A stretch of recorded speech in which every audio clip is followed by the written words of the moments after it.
सभी साथियों को नमस्कार।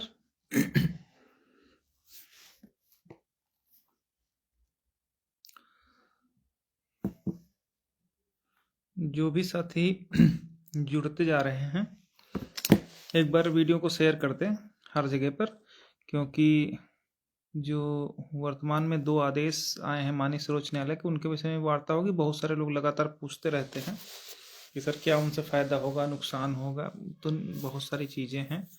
ठीक है, तो उस पर हम लोग आज विस्तार से चर्चा करेंगे। साथ में ब्रिज कोर्स जो कराया जा रहा है उसका क्या प्रभाव हम लोगों पर पड़ सकता है, और यही सब चीज़ें हैं। 4 फरवरी की सुनवाई में क्या क्या स्थितियाँ उत्पन्न होंगी, उन सब के विषय में हम लोग आज डिस्कस करेंगे।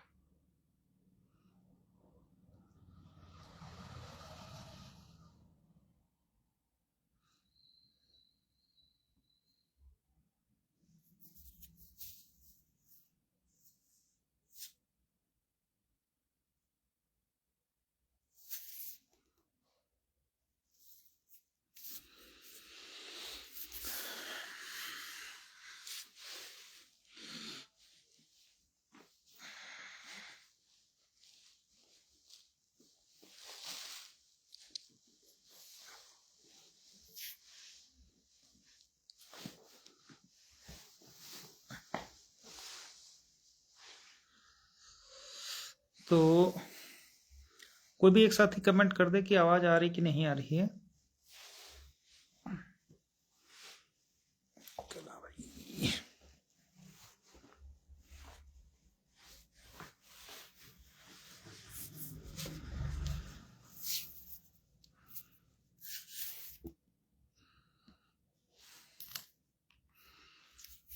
तो नीरज भाई नमस्कार, प्रमोद भाई, दिलीप कुशवाहा भाई, जितने भी लोग हैं सभी साथियों को नमस्कार। ब्रजेश प्रजापति भाई नमस्कार।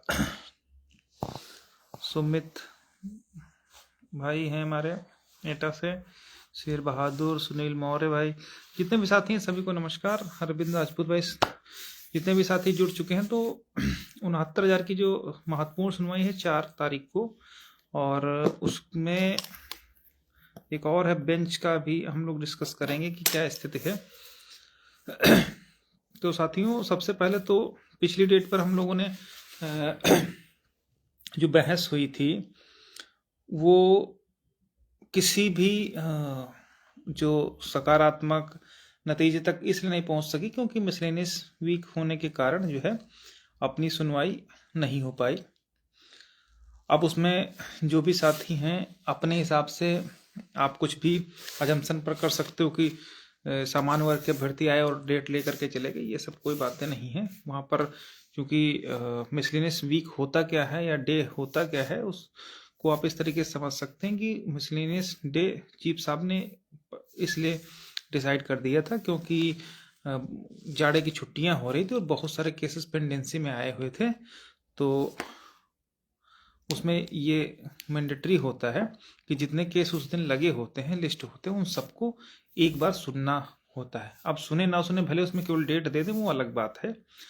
तो सब सारे केस को रीच करना होता, तो उस वजह से अपने केस की सुनवाई उस दिन नहीं हो पाई। अदरवाइज उस दिन एक और जो स्पेशल एजुकेटर वाला जो विशेष जो दिव्यांग बच्चे होते हैं उनको पढ़ाने वाला मैटर भी 3:30 बजे से लगा था, उसको भी नहीं सुनवाई हुई थी। तो ऐसा नहीं कि वो केवल अपने लोगों के लिए था, उस दिन वो नहीं हो पाई। और वो ना केवल वो लास्ट वीक भी मिसलेनियस था, बल्कि इधर 10 जनवरी तक भी मिसलेनियस ही चल रहा है। 10 के बाद जो है रेगुलर जो डे में हियरिंग होती है वो शुरू हो जाएगी। इसी वजह से डेट और खिचड़ी की भी छुट्टी थी, इसी वजह से डेट जो है 4 फरवरी फिक्स की गई है 2 बजे से। और जो सबसे बड़ा कारण था डेट जनवरी के बाद लगने का, उसका आप इस तरीके से समझ सकते हैं कि चूंकि नया वर्ष शुरू हो रहा था और नए वर्ष में जो चीफ की तरफ से रोस्टर जारी होता है जिसमें बेंच बनाई जाती है कि कौन सी कोर्ट में कौन कौन से जजेस बैठेंगे। तो इस समय आप देख रहे होंगे दत्ता साहब की कोर्ट और जो पिछले मसीह साहब की कोर्ट बदल गई है, दोनों लोग अलग अलग बैठ रहे हैं। तो अगर वो जल्दी भी हमारा केस लगाते थे तो चूंकि इतनी जल्दी केस लिस्ट हो चुके हैं तो अपने लोगों की बेंच गठित नहीं हो पाती। तो पर्याप्त समय रजिस्ट्री को दिया गया कि कम से कम 1 महीने का समय उनको मिल जाए, ताकि जो बेंच स्पेशल बेंच गठित होगी उसको गठित होने में कोई दिक्कत ना हो। क्योंकि जो 2 बजे से सुनवाई होगी उसमें दत्ता साहब की जो रेगुलर कोर्ट इस समय जो उसमें बैठ रहे हैं वहां से उनको पूरे आधे दिन की कोर्ट बंद की जाएगी। इसी तरीके से जो हमारे दूसरे जज हैं उनकी भी आधे दिन की कोर्ट बंद की जाएगी। उसके बाद दोनों लोगों को 2 बजे से एक नई बेंच गठित की जाएगी, उसमें अपने लोगों की सुनवाई होगी। उसमें कहीं पर भी ये भी इफ बट नहीं रहेगा कि फला केस भी लगा है अब सुनवाई होने के चांसेस कम है, ऐसा नहीं हुआ। क्योंकि 2 बेंच तोड़ करके अपने मैटर के लिए बेंच गठित होगी और इसकी नोटिस पहले से ही आ जाएगी। जब मेन कॉज लिस्ट होगी तो उसमें 2 घंटे पर्याप्त हम लोगों के लिए रहेंगे और उस दिन प्रॉपर तरीके से सुनवाई होगी, इसमें कहीं कोई दूसरा नहीं है।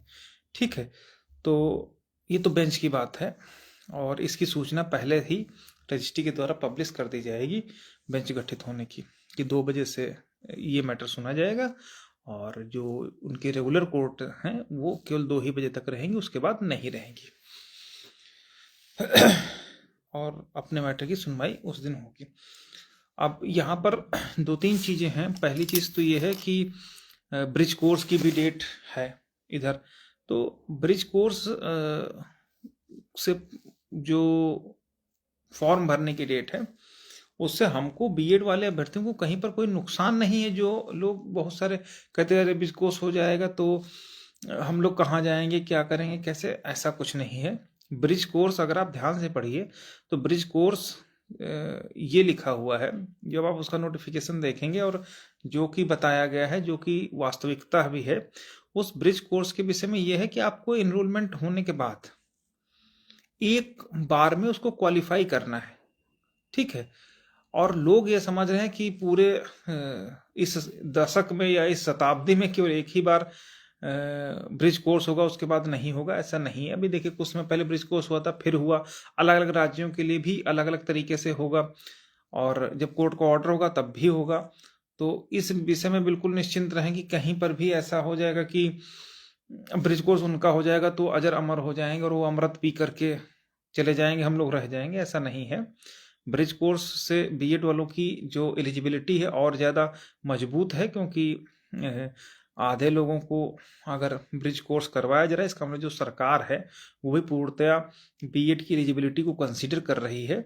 और कंसीडर भी क्यों न करे, क्योंकि सर्वोच्च न्यायालय में जो रामशरण मौर्य का जजमेंट है उसमें कोर्ट ने प्रॉपर जो मैराथन सुनवाई हुई सिंगल बेंच में, डबल बेंच में बीएड के खिलाफ, उसका सर्वोच्च न्यायालय में भी हुई और तीनों जगह से बीएड को एलिजिबल माना गया और जजमेंट में भी एलिजिबल माना गया।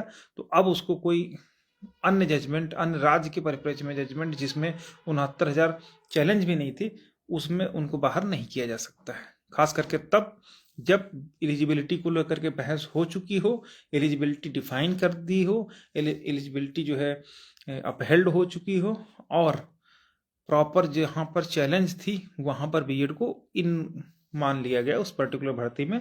तो उसके पश्चात कहीं पर भी उनको दिक्कत की बात नहीं है। ठीक है, और इनरोलमेंट के पश्चात भी 1 वर्ष तक कोर्स होगा और अपना उम्मीद है कि 4 फरवरी को या मैक्सिमम एक आध डेट और लगेगी, अपना मैटर डिसाइड हो जाएगा। क्योंकि कोर्ट डिस्टर्ब करके अपने लिए कोर्ट बनाई जाएगी, अरेंज की जाएगी। तो वहाँ पर जब किसी स्पेशल मैटर्स के लिए कोर्ट बैठती है तो कोर्ट का भी ये मानना होता है कि इस मैटर को जल्द से जल्द सॉर्ट आउट किया जाए। तो उसमें अगर 2 बजे से बैठ गए तो वो 4 बजे, 4:30 बजे तक भी अपना मैटर सुन सकते हैं। और अब जो वर्तमान में नियम भी आ गए हैं, जो भी सीनियर आर्गूमेंट करेगा उसको एटलीस्ट 3 डेज बिफोर अपना रिटन आर्गूमेंट जो है कोर्ट में फाइल करना पड़ेगा और ना केवल जो अपोजिट पार्टी है उसको भी रिसीव करना पड़ेगा, ताकि ये रहेगा कि हाँ फला सीनियर ये आर्गूमेंट करेगा तो उसके अपोज में हमारे लोगों के लिए भी बोलने के लिए बहुत सारी चीज़ें होंगी, ना केवल हमारे लिए बल्कि ये सब मुकदमों में लागू हो रहा है।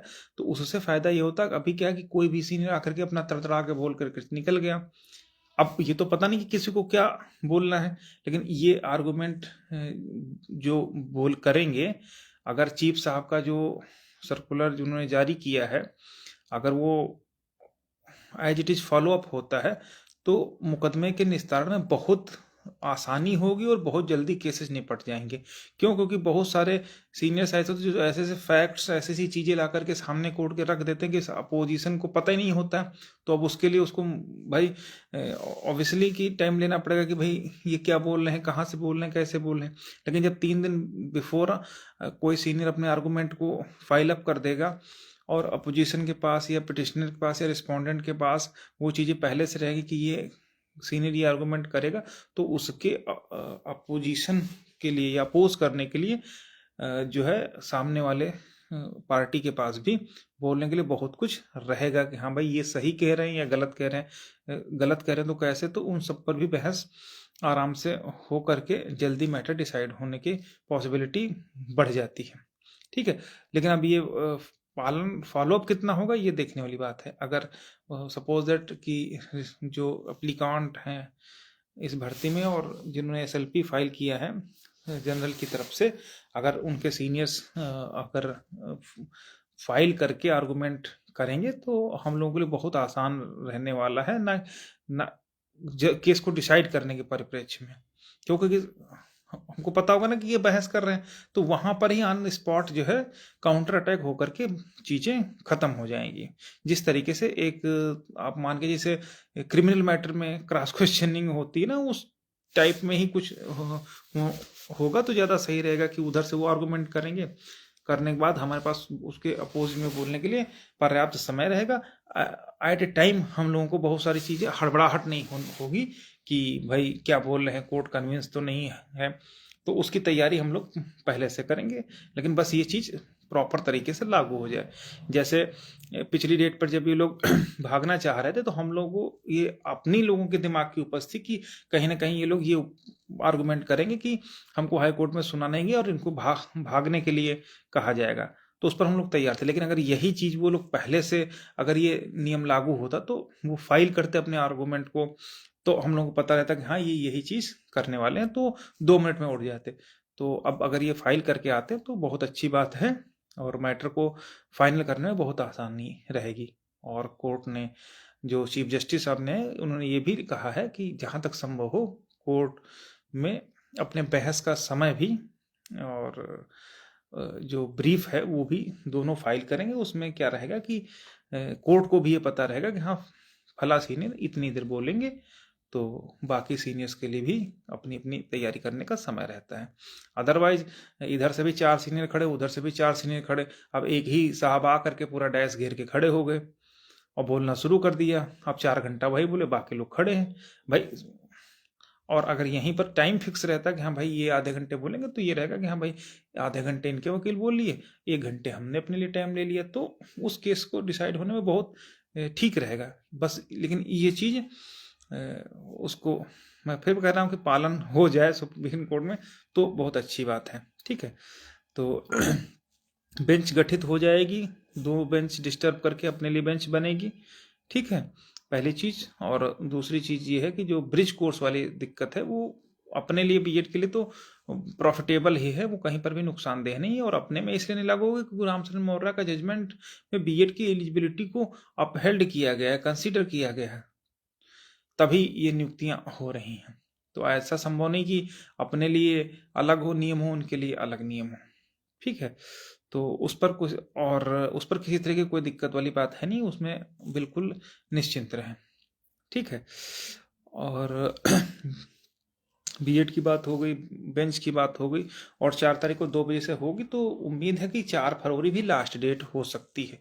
क्योंकि को सुप्रीम कोर्ट में हर डेट की तैयारी इस तरीके से की जानी चाहिए और करना चाहिए, और होता भी ऐसा है कि वहां पर हर डेट लास्ट डेट होती है। उसका रीजन है कि अगर आपके पास पर्याप्त मात्रा में तैयारी नहीं है, आपके पास सीनियर्स नहीं है, तो कोर्ट भी यही देखती है कि जिस दिन कम लोग हों, कम सीनियर हों, उसी दिन निपटा के खत्म किया जाए। क्यों? क्योंकि उसको सुनने में, अपोज करने में, काउंटर करने में ज्यादा दिक्कत नहीं होती है। ठीक है, तो कोर्ट भी ये मान के चलिए जिस दिन कम से कम सीनियर होंगे उसी दिन निपटा करके निकल जाएगी। हालांकि दत्ता की कोर्ट में ऐसा नहीं भी होता, वो क्योंकि वो चूंकि सर्विस मैटर उन्होंने हाई कोर्ट में जब थे तब भी किया है और अभी भी मोस्टली सर्विस मैटर ही देख रहे हैं, तो उनके लिए कोई दिक्कत वाली बात नहीं है। लेकिन फिर भी अगर कम सुनना पड़े और मैटर उनको पता हो कि उसका अंजाम क्या होगा, तो जल्दी से जल्दी वाइंड अप करने के लिए वो केस को प्रायोरिटी पर रख करके उसी दिन डिसाइड करने के लिए सोचते हैं। ठीक है, तो 4 तारीख या मैक्सिमम एक और, जहाँ तक मुझे लग रहा है, वो भी इसलिए कि सरकार को बुला जाए कि हाँ भाई साहब तुम बताओ तुम्हारा क्या स्टैंड है, उसके लिए मैं एक डेट और मान रहा हूँ। अदरवाइज अगर सबका रिटर्न आर्गूमेंट फाइल होकर के बहस हुई 4 तारीख को, तो 4 तारीख को काफ़ी कुछ निष्कर्ष निकल आएगा और स्टेट के लिए कुछ डायरेक्शन हो जाएगा कि आप अपना पूछ करके आइए। एक तो ये बात होगी। दूसरी बात, अगर एक 22 तारीख को एक बहुत महत्वपूर्ण सुनवाई लगी है, 72,825 में कंटेम्प्ट मैटर लगा हुआ है। उस मैटर में चूंकि नए विज्ञापन की लिबर्टी दी गई थी और भी कई सारी चीजें थी, 24 फरवरी तक की याचियों को उसमें भी कंसीडर किया गया था, पर स्टेट के ऊपर छोड़ा गया था, लेकिन स्टेट ने उनको किया नहीं था, उसी को लेकर के कंटेम्प्ट था। ठीक है, तो उसको वो भी जस्टिस करोल साहब की कोर्ट में लगा है। तो अगर वहां पर पिटिशनर्स को कंसिडर किया जाता है, तब अपने लिए बहुत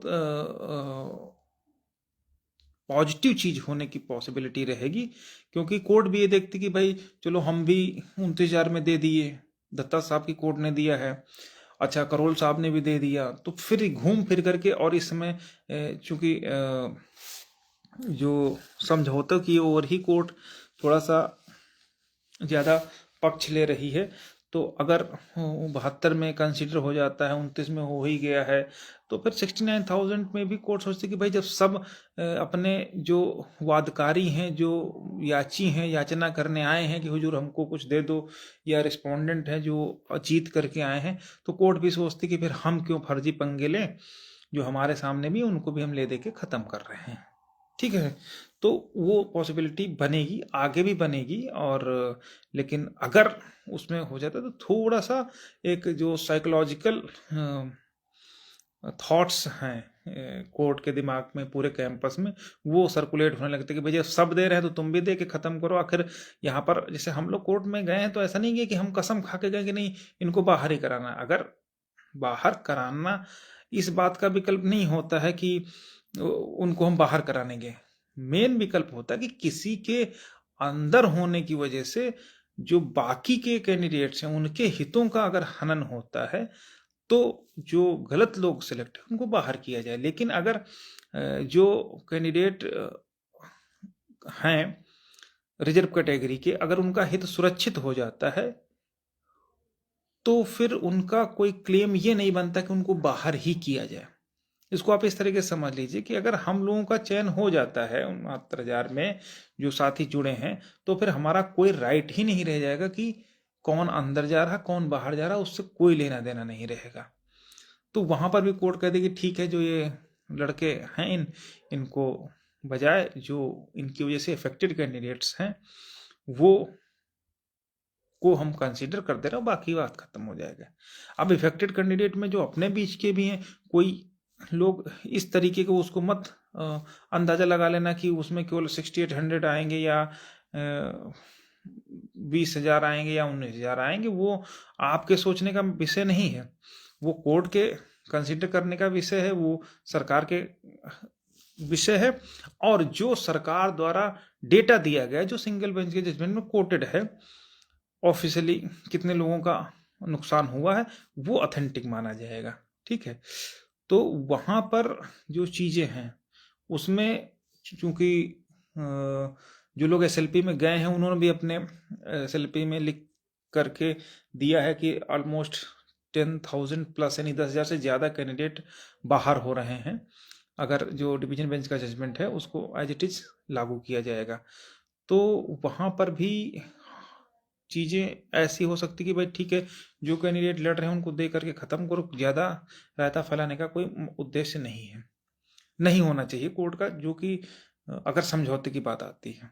लेकिन ये सब चीजें ऑन द डायस मुकदमा किधर जाता है, क्या बहस होती है, उन पर डिपेंड करेगा। लेकिन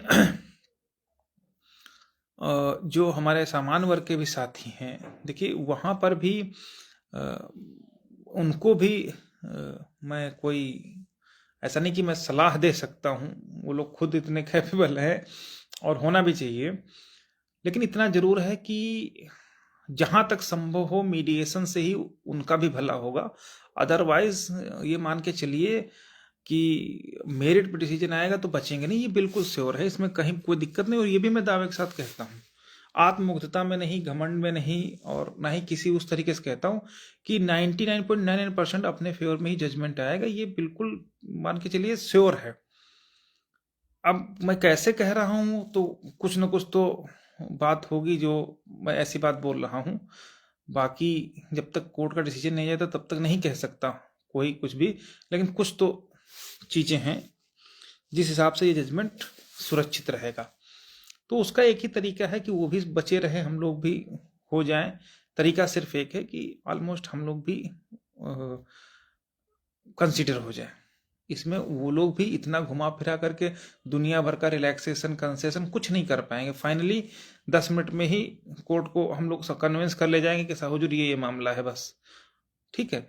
तो उनसे भी मेरा निवेदन है कि अगर पिटिशनर्स के लिए ही वो अपने लिए मर्सी पर ही या रिलीफ की बात करें तो ज़्यादा बेहतर है, मेरिट पर कहीं नहीं टिकेंगे। ये बात दत्ता भी जानते हैं, रोज वो इतना समय लोगों को नहीं देते, ठीक है। वो खुद समझ रहे हैं कि कहाँ पर क्या मैटर है, इतने सीनियर जज हैं, सब कुछ उनको पता है कि क्या है इसमें।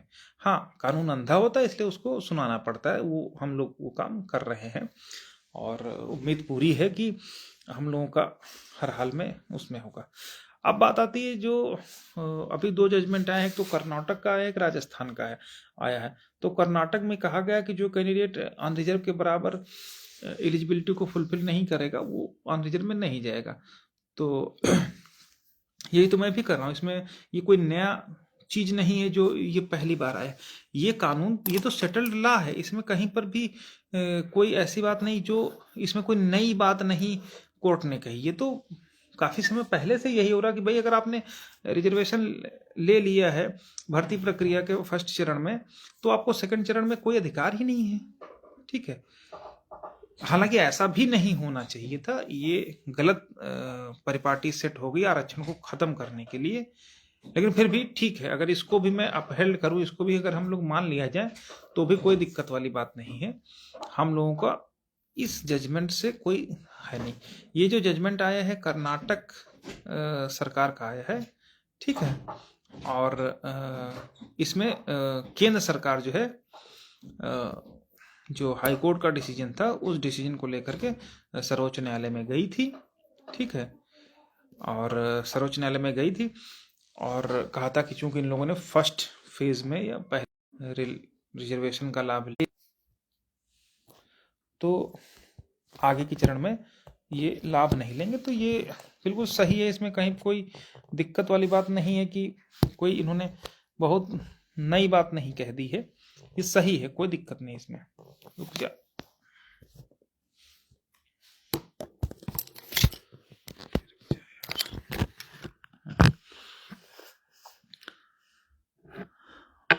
ये तो बात उसमें तथ्यों की हो गई। अगर उसमें अगर हम बात कानूनी पहलुओं की करें, जो जजमेंट आया है कर्नाटक वाला, तो कानूनी पहलुओं में ये हम लोगों से बहुत ही डिफरेंट मैटर है।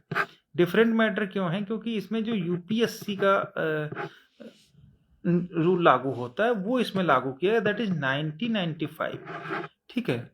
तो जो इसमें है 1995 का जो है यूपीएससी का एक्ट लागू होता है, रिजर्वेशन पॉलिसी और अन्य सारी चीजें हैं वो लागू होता है, ठीक है।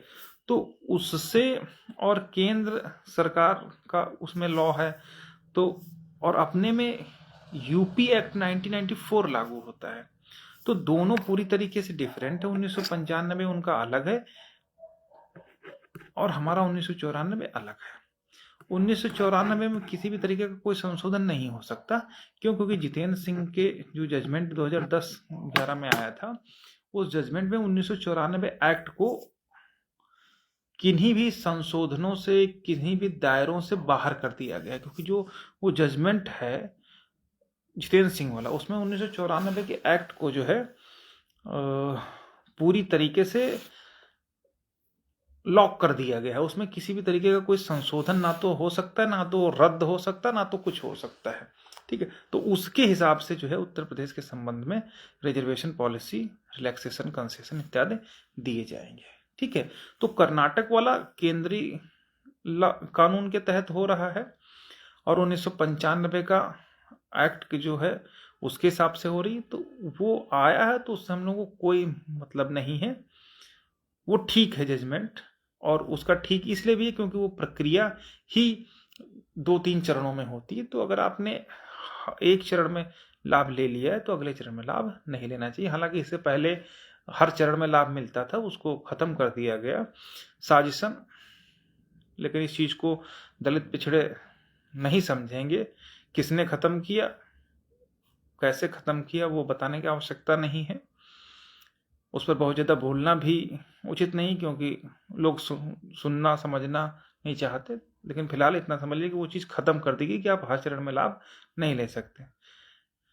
ठीक है, तो अगर प्री में ले लिया तो मेंस में नहीं लिया, भर्ती प्रक्रिया शुरू हो गई, तो प्री में लेने के बाद आप इस लायक हो गए कि अगले चरण में प्रवेश कर गए उसकी सहायता से। तो चूंकि मेरिट दोनों को जोड़ करके बन रही, अन्य बहुत सारी चीज़ें उसमें रहती हैं, उनमें बहुत ज़्यादा डीपली हम लोग जाएंगे ही नहीं। तो मोटा मोटा उसमें यह है कि कई टीयर का एक उसमें रहता है सिस्टम, तो हर स्टेप पर आप उसमें नहीं ले सकते। मोटा मोटा ये अगर आपने प्री में ले लिया तो मेंस में नहीं ले सकते। ठीक है, इसलिए वो जजमेंट हम लोगों के ना तो कुछ अहित कर सकता है, ना ही कोई फायदा पहुंचा सकता है। ये तो पहले की बात है और ये कोई नई बात नहीं, ये हर भर्तियों में अभी तक होता रहा और हो रहा, इससे अपने मैटर पर कोई प्रभाव नहीं पड़ेगा। तो ये तो कर्नाटक हाई कोर्ट जो जेके महेश्वरी साहब का जजमेंट है उसकी बात हो गई।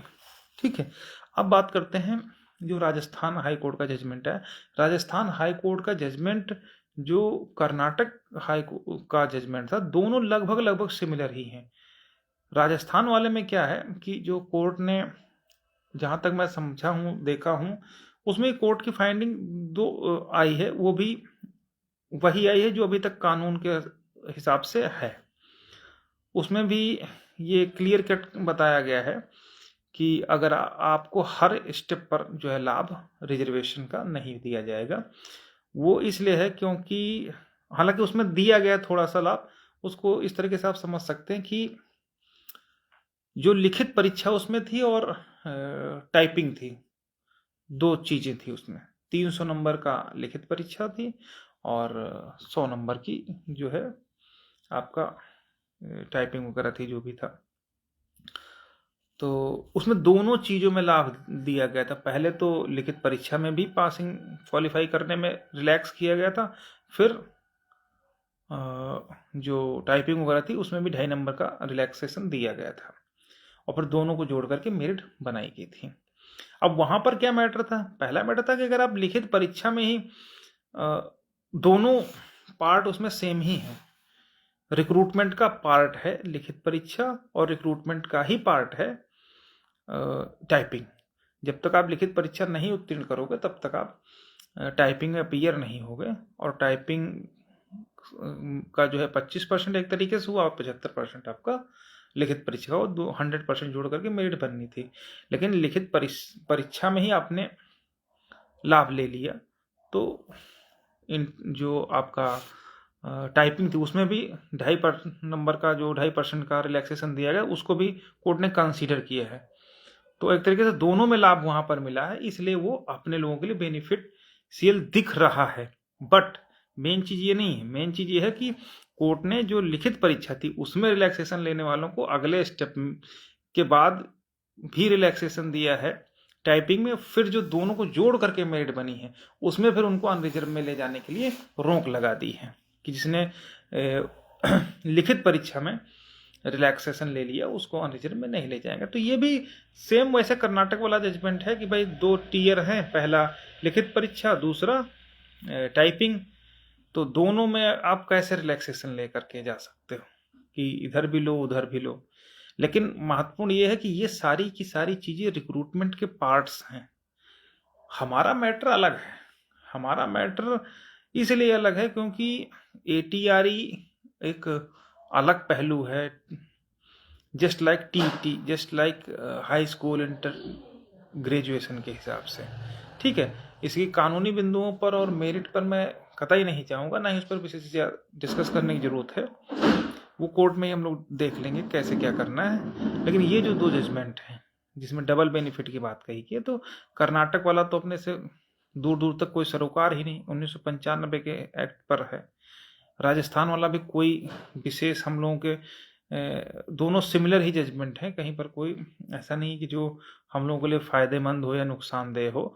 और बाकी चूंकि सीनियर्स रहते हैं तो वो तो अपनी बहस करेंगे ही करेंगे, और करना भी चाहिए, अपनी फीस को जस्टिफाई करने के लिए वो लोग करते भी हैं।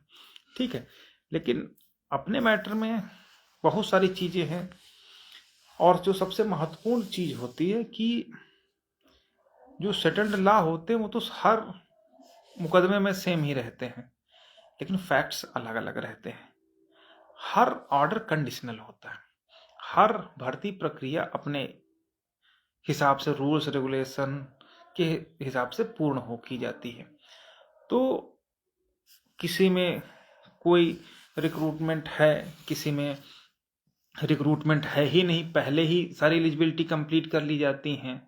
ठीक इस तरीके से जैसे आप इससे पहले एटीआरई जब नहीं था, इंट्रोड्यूस नहीं हुआ था, जब टीईटी ही इंट्रोड्यूस हुआ था, उस समय की मैं कहानी आपको बताऊं कि उस समय भी कुछ लोग टीईटी में 82 से 89 नंबर को चैलेंज कर दिए थे। अब तो मतलब कोई मतलब है नहीं, ये रूल एट में आ गया, एलिजिबिलिटी में आया, दैट इज इनफ। ठीक है, तो खत्म ही है, उसमें कोई बहस ही नहीं होनी है। ठीक है, करना करेंगे वो अलग बात है। जब पहली बार टीईटी इंट्रोड्यूस हुआ और कुछ राज्यों ने टीईटी को मान लिया और टीईटी के आधार पर भर्ती शुरू कर दी, तो लोगों ने कहा कि हुजूर इन्होंने तो 82 से 89 रिजर्वेशन पाए हैं, इनको कैसे अनरिजर्व में ले जाया जाए। तो वहां पर भी ये डिस्प्यूट आ गया। ठीक है, तो वहां पर कोर्ट ने कहा कि टीईटी जो है वो लोगों ने, जो राज्य सरकारें थी, अलग अलग तरीके से उसको अडॉप्ट किया। कुछ राज्य सरकारों ने क्या किया कि सीधे टीईटी पर ही मेरिट बना दी, जिसे उत्तर प्रदेश में भी हुआ था। तो उसमें ये मतलब ही नहीं रह जाएगा कि कौन अनरिजर्व में है कौन रिजर्व में, वो तो जो ऊपर से डिसेंडिंग ऑर्डर में आ गया, जहां पर रुक गया कि खेल खत्म हो गया। लेकिन अन्य राज्यों में जो टीईटी हुई, वो टीईटी हुई ही तब जब उनको भर्ती करनी हुई, तो वहां पर उन्होंने टीईटी मेरिट के आधार पर भर्ती कर दी, या टीईटी के साथ में बीएड या बीटीसी जोड़ दिया, तो दोनों को जोड़ करके फाइनल मेरिट बना दी। तो वहां पर लोगों ने कहा कि इन्होंने टीईटी रिलैक्स करके उत्तीर्ण किया है। तब उसमें भी कोर्ट की फाइंडिंग आ गई कि रिलैक्स करके उत्तीर्ण तो किया, लेकिन फाइनल मेरिट केवल टीईटी की नहीं बन रही है, टीईटी प्लस अन्य की बन रही है, एकेडमिक्स की बन रही है। तो जो दोनों जोड़ करके बन रही, तो इसलिए जो रूल ऑफ रिजर्वेशन है वो आपका फाइनल मेरिट पर लगेगा। केवल टीईटी रिलैक्सेशन मार्क पाने मात्र से उसको रिजर्वेशन नहीं माना जाएगा, उसको एक्सक्लूड नहीं किया जाएगा। और वो जजमेंट आज की डेट में प्रभावी है। जैसे अभी विकास सांगला वाला आप देख लीजिए, ये केवल विकास सांगला तो एक एग्जाम्पल भर है, और भी बहुत सारे हैं। ठीक है, तो हर भर्ती प्रक्रिया, हर राज्य की पॉलिसी अलग अलग है, अलग अलग चीजें हैं, उन पर बहस होनी है। ठीक है, और बस 2 चीजें हम आप लोग समझ लीजिए। पहली चीज है एक्ट, दूसरी चीज है स्टेट पॉलिसी, और तीसरी चीज है जो भर्ती से रिलेटेड फैक्ट्स होते हैं, उन पर ही पूरा मुकदमा आपका टिका है। पहली चीज क्या है, जो स्टेट पॉलिसी है वो रिलैक्सेशन हमको प्रोवाइड करती है, चाहे फीस का हो, एज का हो। एक वर्ड स्टेट ने यूज किया है आदि, तो आदि में सब कुछ आ जाता है जो सरकार डिसाइड कर ले, कुछ भी, एवरीथिंग। लेकिन वो स्टेट पॉलिसी के अंतर्गत आता है, वो हम लेने के लिए बाध्य नहीं है।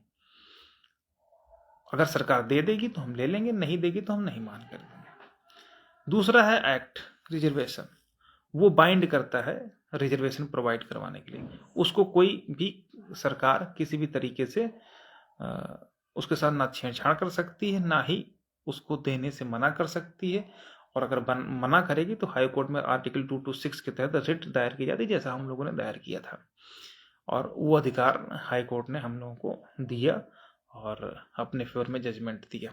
ठीक है, लेकिन अगर यही हम रिलैक्सेशन लेने के लिए जाते तो नहीं मिलता, क्योंकि वो स्टेट की पॉलिसी है, पॉलिसी मैटर है। और पॉलिसी मैटर में कहीं पर भी हम आप स्टेट को बाइंड नहीं कर सकते, नहीं भैया तुम ऐसा ही करो। इसका प्रत्यक्ष उदाहरण आप देख सकते हैं 68,500 में देख सकते हैं, जब 30, 33, 40, 45 वाला था, तो उसमें आपको याद होगा कि जो ओबीसी और सामान्य वर्ग के लिए क्वालिफाइंग मार्क्स सेम रखे गए थे, एससी के लिए कम रखे गए थे। उस पर मुकदमे भी हुई, लोगों ने कहा कि नहीं कम किया जाए, लेकिन कहीं पर कोर्ट ने उनको इंटरटेन नहीं किया। क्यों? क्योंकि स्टेट पॉलिसी में आप इंटरफेयर नहीं कर सकते, लेकिन अगर रिजर्वेशन में कहीं पर आपको नुकसान हुआ है तो कोर्ट उसमें इंटरफेयर करेगी, जैसा कि अपने मैटर में किया है। ठीक है, तो पॉइंट यही है कि रिलैक्सेशन हम नहीं मांग रहे, हम रिजर्वेशन मांग रहे हैं, और आप रिलैक्सेशन को दे करके उसको रिजर्वेशन का रूप नहीं दे सकते। हम कहाँ कह रहे हैं कि आप हमको 5 नंबर का रिलैक्सेशन दो, आपने दिया तभी ना हमने लिया, हम कहाँ मांगने गए थे। अब उस 5% को आप अगर एक्ट में घुसेड़ोगे तो कैसे बनेगा? ठीक है, तो एक्ट और रिजर्वेशन पॉलिसी और स्टेट पॉलिसी जो समझ गया, और कोर्ट के फैक्ट्स और सर्कुलर्स जो भर्ती प्रक्रिया के हैं उनको अगर समझ गया तो मुकदमे में कुछ बहुत ज़्यादा बचता नहीं है। ठीक है, बस इतनी छोटी सी बातें हैं, 2-3 चीज़ें वही समझाना है। और स्टेट ने कहाँ पर रिजर्वेशन दिया, कैसे दिया, वो सब चीज़ है, उस पर कोर्ट में हम लोग बहस करेंगे, यहाँ पर बताने की ज़रूरत नहीं है। लेकिन बस इतना ज़रूर है कि रिलैक्सेशन को आप रिजर्वेशन प्रूफ नहीं कर पाओगे, कितना भी कुछ कर लो। अब उसमें चाहे तुम राजस्थान का जजमेंट लगा दो, चाहे उत्तर प्रदेश के, जो ये कर्नाटक का जस्टिस महेश्वरी साहब का जजमेंट आया है, ये कर्नाटक है, वो तो यूपी का भी हो सकता था, यूपी में भी यही तो लागू है। ऐसा थोड़ी ना कि यहाँ नहीं लागू, जहाँ कई टियर एग्जामिनेशन है। ठीक है, तो यहाँ पर भी लागू है, लेकिन इसके बेसिस पर हमको रोका थोड़ी ना जा सकता है। हम तो ये कह ही रहे हैं कि जो 95 में लागू करो तो अपना प्री मेंस में करो, लेकिन यहाँ पर अलग चीज़ें हैं।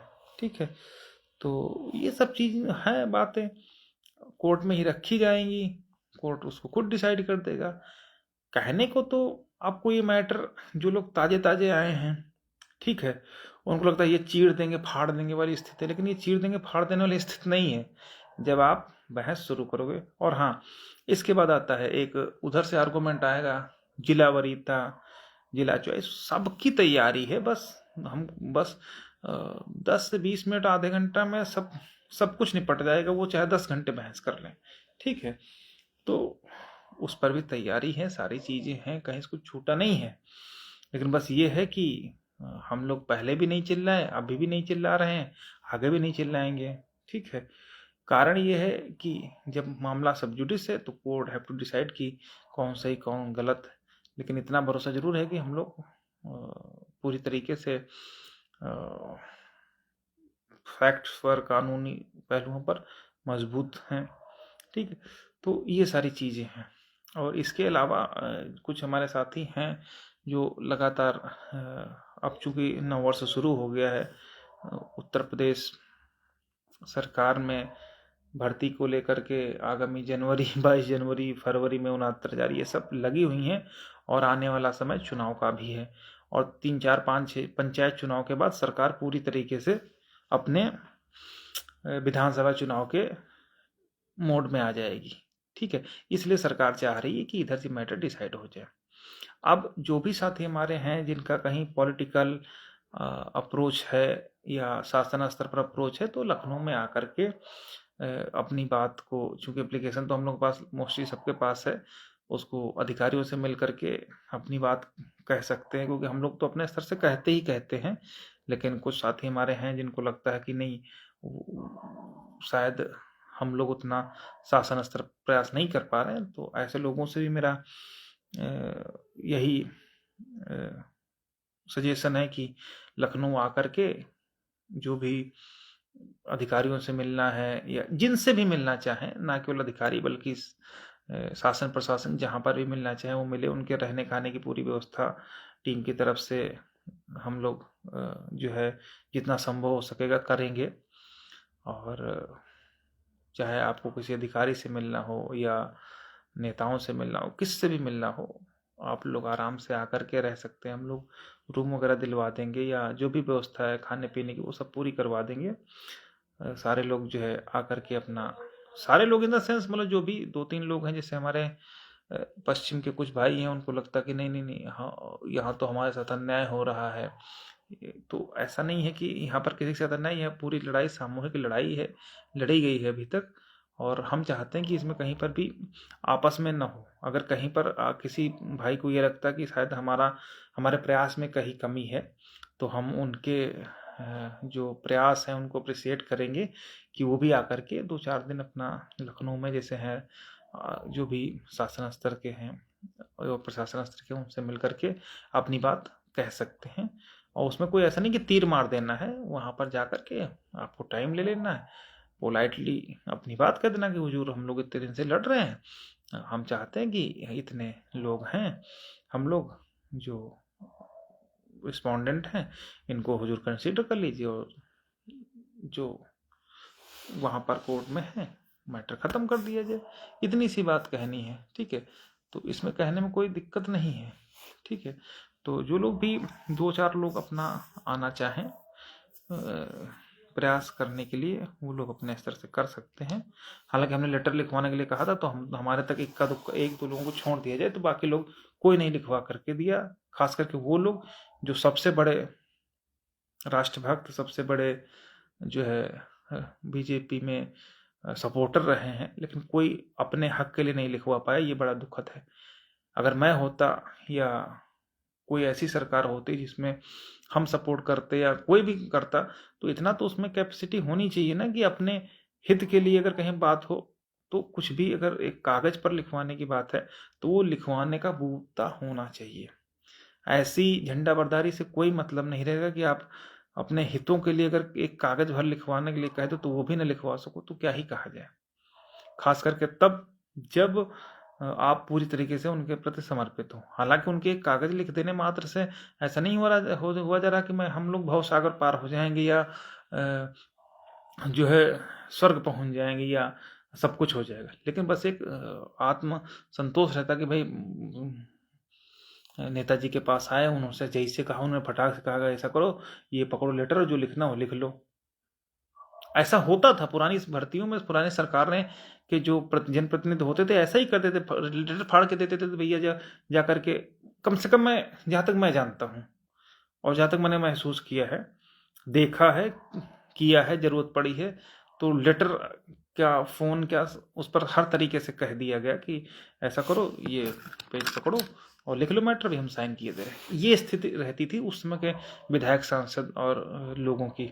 और आज की स्थिति है कि आप कह के देख दो तो आपको खुद ही आंखें दिखा दिया जाएंगे, क्या मैं सरकार से बगावत कर दूं? अरे अगर आप अपने देश की जो क्षेत्र की जनता है उसके लिए आप इतना तो कह ही सकते हो कि भाई इनके प्रति सहानुभूति पूर्वक विचार कर लिया जाए, क्योंकि ये बेचारे हाई कोर्ट में भी सिंगल बेंच में जीते, डबल बेंच में जीते, इनकी जो फेवरेबल चीज़ें थी हाई कोर्ट ने भी एडमिट किया, आपके ही बनाए कॉन्स्टिट्यूशनल संस्था जो पिछड़ा वर्ग ने भी उस चीज़ को एडमिट किया, आप खुद एडमिट कर रहे हो, आपके एक्स जो है एजुकेशन मिनिस्टर थे उन्होंने एडमिट किया, सारी चीज़ें सब कुछ है, तब भी इतनी बात कहने में किसी जनप्रतिनिधि को कोई दिक्कत नहीं होनी चाहिए, लेकिन फिर भी लोग नहीं करवा पाए। खास करके वो जो लगातार उनके साथ रहने वाले, उनकी हर बात को ब्रह्मा की लकीर मानने वाले लोग रहे। तो खैर उस पर क्या ही कहा जाए। तो अगर लिखवा लेते, शासन में बात करते तो ठीक था। उनसे अच्छे तो जिनसे हम लोग मिले, माता प्रसाद पांडे जी ने हम लोग की पूरी बात दमदारी से कही कि भाई ठीक है, जो हो गए उनको न करो, हम कहाँ कहने बाहर करो, लेकिन एटलीस्ट इनको एकोमोडेट करो। अगर यही बात जनप्रतिनिधि कुछ लिख देते तो कोई आसमान नहीं टूट पड़ता उनके ऊपर। ना ही ये कोई बगावत थी भाई, ये तो हम किसी से भी कह सकते हैं सहानुभूतिपूर्वक, ये तो कि भाई देख लो जरा यार, अगर इनका कुछ हो जाता है तो कर दो। तो ये सब चीज़ें हैं, ठीक है। तो इन सब पर भी हम लोग बात करेंगे और कर रहे हैं लगातार। लेकिन जो साथी हैं आकर के लखनऊ में शायद उतना समय हमारी तरफ से उस लेवल पर शासन और प्रशासन में नहीं दे पाए जैसा कि वो लोग समझते हैं, तो वो लोग आकर के अपना 1-2 बार 4 बार जितनी बार मिलना चाहे मिल लें, हम लोग जो भी जितना भी संभव होगा हम लोग वहाँ अवेलेबल रहेंगे। कोई ना कोई हम रहेंगे, जेलर हैं, रामविलास भी है, सुशील भाई हैं, सब लोग हैं, कोई ना कोई 2-3 लोग साथ में रहेंगे, कहीं कोई दिक्कत नहीं होगी और पूरी दमदारी से बात रखी जाएगी। ठीक है, तो ये सारी बातें हैं और बाकी उम्मीद करते हैं कि 4 फरवरी या मैक्सिमम एक और डेट में हम लोगों को जो है न्याय मिलने की पूरी जो है उम्मीद मुझे तो नज़र आ रही। बाकी जो चीज़ें हैं वो सामने देखी जाएंगी। ठीक है, तो ये सब चीज़ें हैं। बाकी तो कमेंट अगर कुछ आता है तो देख ले रहे हैं, ऐसा कुछ नहीं है। ठीक है, तो बाकी उम्मीद सभी लोग रखिए। ठीक है, और जहाँ तक संभव होगा हम लोग अपना 100% अभी भी दिए हैं, आगे भी देंगे और किसी को भी कोई विचलित होने की आवश्यकता कतई नहीं है। लेकिन अगर जो लोग शासन प्रशासन तक अपनी बात कहना चाहते हैं, आकर के आराम से बैठ करके बातचीत कर सकते हैं। ठीक है,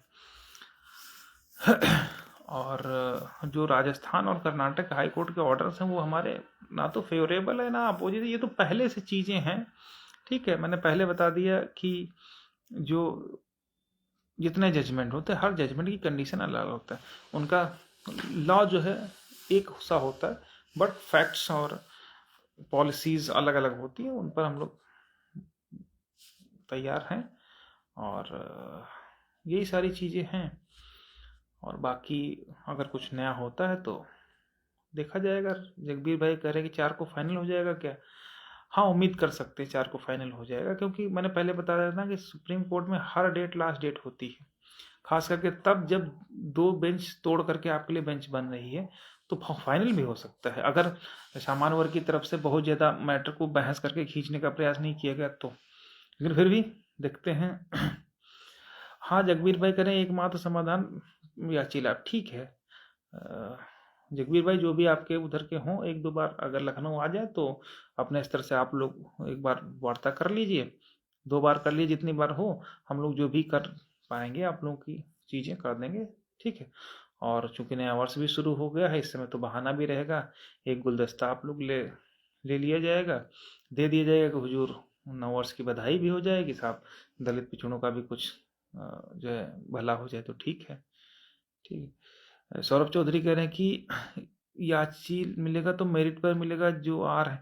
को देखिए, मैं आपको वही मैं बताना चाह रहा हूँ कि 2-3 चीज़ें हैं। पहली चीज़, कुछ ऐसी चीज़ें होती जो बोली जाती हैं लेकिन उनका परिप्रेक्ष्य अलग होता है। जैसे भी मान लिया जाए कि सपोज दैट आपको 10,000 सीटें मिल गई और पिटिशनर आपके 5,000 हुए और कोर्ट ने कहा कि 10,000 सीटों के साथ याचियों को मेरिट के डिसेंडिंग क्रम में कर दीजिए, तो उसमें क्या आप उसका मतलब निकालेंगे कि वो मेरिट पर हो रहा है? हाँ, मेरिट पर ही हो रहा है, बट उसको दूसरे परिप्रेक्ष्य में कहने की सब लोगों का हो रहा है। ठीक है, तो बस मेरिट को आप इसी तरीके से मान के चलिए। अगर सीटें ज़्यादा हैं, कैंडिडेट कम है, फिर भी ये चीज़ें बताई जाती हैं कोर्ट को द्वारा कि हम ये नहीं कह सकते कोई इनएलिजिबल कैंडिडेट है या ऐसा कैंडिडेट है जो मेरिट में नहीं आ रहा, उसको हमने कर लिया, ऐसा तो कोई कोर्ट नहीं कहेगी ना। लेकिन हम लोग ये कहेंगे ठीक है हुजूर, याची हैं, आप ऐसा करिए, 10,000 तो ये सीटें कह ही रहे हैं, तो साहब 10,000 सीटें हमको दे दो, 10,000 के सापेक्ष याचियों को दे दिया जाए, तो क्या कोई बचेगा? नहीं बचेगा। ठीक है, तो ये सब चीज़ें होती हैं। तो जगबीर भाई कह रहे कि भास्कर भाई मैं कॉलेज जाता हूँ वरना लखनऊ के सारे मंत्रियों को मिल लेता, अफसोस वहाँ के लोग इतना भी नहीं करा रहे हैं। अफसोस जगबीर भाई, आप अपने हक अधिकार के लिए 1-2 दिन छुट्टी नहीं ले सकते, ये सबसे बड़े अफसोस की बात है। अफसोस व्यक्त करना दूसरे से पहले अपने पर भी लागू चीजें होती ना। ऐसा कोई स्कूल नहीं जिसमें एटलीस्ट एक कैजुअल लीव ना मिलती हो। ठीक है, तो अब इस समय तो जाड़े की छुट्टियां चल रही हैं मोस्टली कॉलेज में। ठीक है, लेकिन मैं समझता हूँ कि स्टाफ को तो बुलाया जाता है प्राइवेट में, क्योंकि वो तो बंधुआ मजदूर हैं। लेकिन फिर भी उसका कोई विशेष नुकसान ना तो बच्चों का होगा ना विद्यालय का होगा, इस समय आप छुट्टी ले सकते हैं। तो ये तो केवल और केवल इस तरीके से, तो मैं भी कहता हूँ कि मेरी पत्नी है भी, बच्चे हैं, बेटा है, बेटी है, घर चलना, दाल रोटी, हम कहाँ दिल्ली भाग पाएंगे, हम कहाँ लखनऊ भाग पाएंगे। हर चीज त्याग मांगता है। अगर आपको कुछ पाना है तो कहीं ना कहीं आपको जीवन में कंप्रोमाइज करना ही पड़ेगा। इस कोई ऐसा इस संसार में कोई ऐसा है ही नहीं जिसके पास कुछ काम ना हो। जिसके पास कुछ काम नहीं है वो भी सुबह सोचता कि चलो हम निकलेंगे, 1 घंटा स्टेशन में बैठेंगे, फिर ट्रेन आएगी वहां देखेंगे, और ट्रेन चली जाएगी तो फिर हम उधर मैदान की तरफ निकल जाएंगे, वहां थोड़ा टहलेंगे, घूमेंगे और पान वान खाएंगे, और फिर उसका भी पूरा प्लान रहता है। तो जिसके जीवन की बात हो तो ये बात बिल्कुल भी एडमिट नहीं करने वाली है कि मैं स्कूल जाता नहीं तो मैं तीर मार देता। अरे अपने अधिकार के लिए, ये बात मैं केवल आपके लिए नहीं कह रहा हूँ, ये हर उस व्यक्ति के लिए ये बात है, मेरे लिए भी है, सबके लिए बात है कि अगर मैं ये करता तो ये होता, ये नहीं करता तो ये मैं कर देता, अगर मैं जज होता तो धरती पलट देता, अगर मैं खुद वकील होता तो मैं पूरा, ये सब तो कहने की बात है। ठीक है, इसलिए अगर जो भी लोग हैं अपने भविष्य के लिए, हर व्यक्ति को थोड़ा सा करना पड़ता है। अभी कोई इमरजेंसी आ जाती है, ईश्वर न करे किसी की कोई दिक्कत हो, तो क्या वो छुट्टी नहीं लेता है? छुट्टी लेके अपनी बात तो कही जा सकती है। तो ये सब चीजें हैं। ठीक है, तो वो चीज एडमिट नहीं करेंगे कि बाकी लोग, तो मैंने इस विषय में पहले भी कहा था कि ऐसा यज्ञ ना हो कि ड्रम रखा हो, सब लोग कहें कि भाई सब लोग 1 लोटा दूध डालो, फिर पता चला सब लोग यही सोचे कि अगर मैं 1 लोटा जल डाल दूंगा तो क्या होगा, तो फिर साफ शुद्ध पानी ही सबको पीने को मिलेगा, खीर तो क्या ही बनेगी। ठीक है, तो ये सब चीजें हैं। तो अगर आप करना चाहते हैं तो कर सकते हैं। ठीक है, संजय पासवान भाई बोल रहे हैं कि अगर याची लाभ मिला तो उत्तर कुंजी को नियुक्त कैसे मिलेगी? उत्तर कुंजी में इतने लोग हैं। ठीक है, उत्तर कुंजी में पिटिशनर्स को ही दिया गया है, और जहां तक मैं समझ पा रहा हूँ कि इतना हौज पौज होने वाला है नहीं। ठीक है, और जितने भी कैंडिडेट उत्तर कुंजी में पिटिशनर हैं वो सब के सब 69,000 जो रिजर्वेशन मैटर में है, सामान्य वर्ग को, अभ्यर्थियों को अगर छोड़ दिया जाए तो वो भी सारे लोग अपने साथ जुड़े हैं। तो ये सब चीजें हैं, और उम्मीद है कि यदि पिटिशनर्स का होगा तो सब के सब कंसीडर हो जाएंगे, और कई सारी चीजें हैं।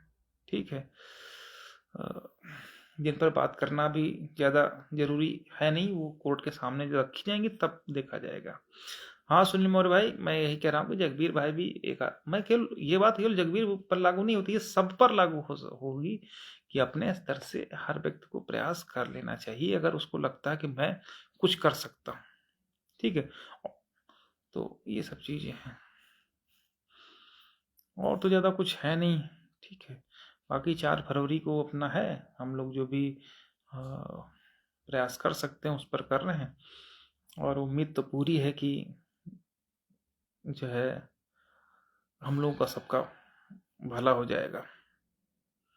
ठीक है, ज्ञान प्रकाश भाई बोले EWS, अरे EWS के पीछे क्यों हम पड़े, EWS जैसा कुछ नहीं है, वो सब चीजें हैं। अब EWS मैटर हमारा तो है नहीं। ठीक है, और जिनका है उसमें डायरेक्ट हम इंटरफेयर भी नहीं कर सकते हैं, क्योंकि ना EWS हमको देना है और ना विज्ञापन में है, तो कैसे मिलेगा वो वही जानते हैं। ठीक है, तो EWS हमें नहीं लगता उस पर कुछ होने जा रहा। बस ये जरूर है कि जो रिजर्वेशन वाले मैटर पर ये हो कि ठीक है, एज ऑन डेट जो भी जनरल के हों, OBC को सबको ले दे के खत्म करो, इतना जरूर हो सकता है। तो यही सारी बातें हैं। मंगेश भाई बोले क्या बेंच चेंज होगी? नहीं, बेंच चेंज क्या होगी, बेंच तो जब चूंकि मैटर पार्ट हेड है तो पार्ट हेड होने के बाद चेंज होने का नहीं होता। तो मैंने पहले बताया ना कि दोनों बेंच से एक एक जज आ जाएंगे और नई बेंच गठित होगी, उस पर जो है सुनवाई होगी।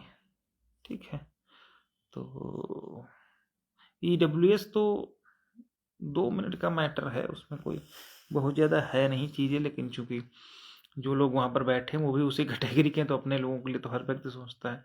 यही तो मैं कहता हूँ कि जो व्यक्ति जहाँ पर बैठा होगा वो सिर्फ अपने लोगों के लिए पॉलिसी बनाएगा। तो जब तक आप अपने लोगों को वहाँ पर नहीं बिठा पाओगे तब तक चीज़ें कठिन होंगी।